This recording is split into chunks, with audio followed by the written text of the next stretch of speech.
कृष्ण कहते हैं, अर्जुन, अब मैं तुम्हें सबसे गुप्त और उत्तम ज्ञान बताऊंगा।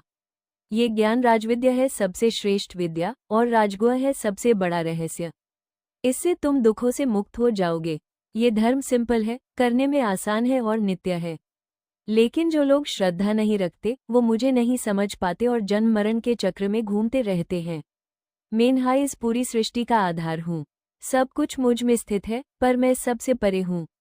मेरा अद्भुत योग ये है कि मैं सबको धारण करता हूँ, फिर भी मैं सबसे अलग हूँ।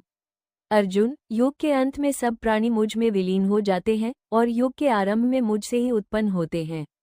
बाबा, मैं इस सृष्टि को रचाता हूँ, फिर भी मैं इन सब कर्मों से अलग और निर्लिप्त रहता हूँ। जो मुझे भजते हैं उनकी मैं रक्षा करता हूँ। जो अन्य देवताओं की पूजा करते हैं वो भी असल में मुझे ही पूजते हैं, लेकिन वो मुझे ठीक से नहीं जानते।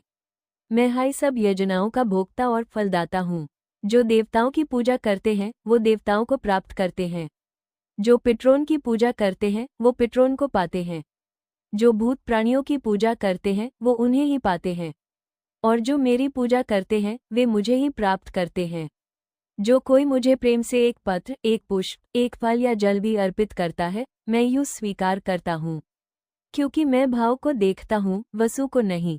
अर्जुन, जो भी तुम करते हो, जो भी खाते हो, जो भी अर्पण करते हो, जो भी दान देते हो, सब मुझे अर्पित करो।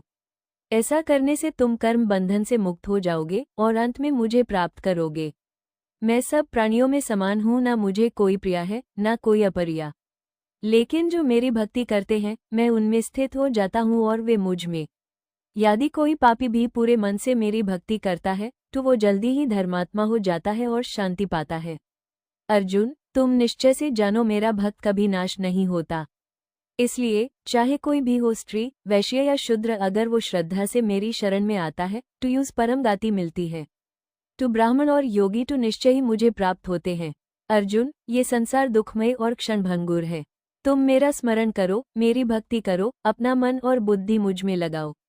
इस प्रकार तुम निश्चय ही मुझे प्राप्त करो।